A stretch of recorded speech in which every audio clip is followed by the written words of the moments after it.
Itulah sahabat kenapa dalam kisah Nabi Musa, kisah Musa dan Baroh. Baroh itu adalah orang yang syirik. Baroh itu adalah orang yang sesungguhnya adalah tidak beriman pada Nabi Musa. Tapi di sini Allah memberikan pelajaran kepada kita tarbiyah. Pada saat Musa meminta hujan pada Allah, ternyata 20 tahun Musa adalah dengan sholat yang 50 waktu. Kemudian dia dengan zikirnya yang rajin. Ya, tidak bisa adalah pada saat kata umatnya, ya Musa, turunkan hujan. Ya, tidak bisa Musa itu. Ya, akhirnya sampai datanglah malak Jibril pada Musa. Ya Musa, kata Allah, mintalah tolong pada Baroh. Dan Musa tahu Baroh itu orang syirik, nggak beriman pada dia.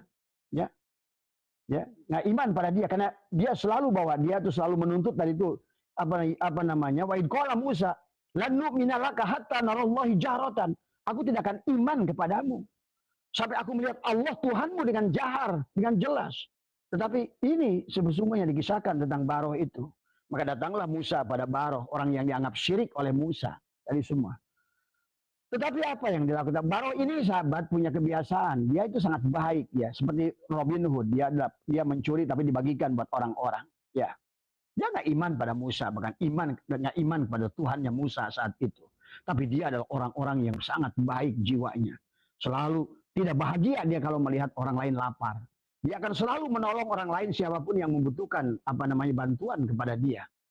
Di sini sudah memperlihatkan esensi daripada sholat itu adalah ternyata adalah abada ya'budu ibadatan itu bagaimana kamu ada berguna buat orang lain, mengabdi. Makanya ayat alladzina yunfikuna itu jauh lebih banyak daripada perintah sholat. Orang lebih senang sholatnya saja. Maka tadi fawailul lil musallin itu kata apa?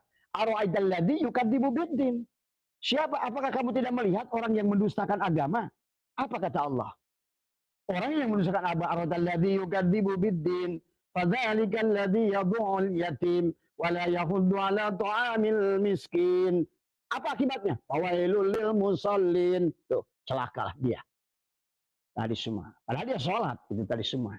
Karena apa? Karena berarti ada ibadah sosial yang dia tidak lakukan. Dia biarkan anak yatim. Dia biarkan orang miskin.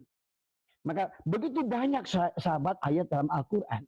Maka sesungguhnya jangan sampai ada perkataan kalau tidak sholat ditolak amal. Kata siapa? Ya. Dan Abah menyaksikan orang-orang yang maaf ya.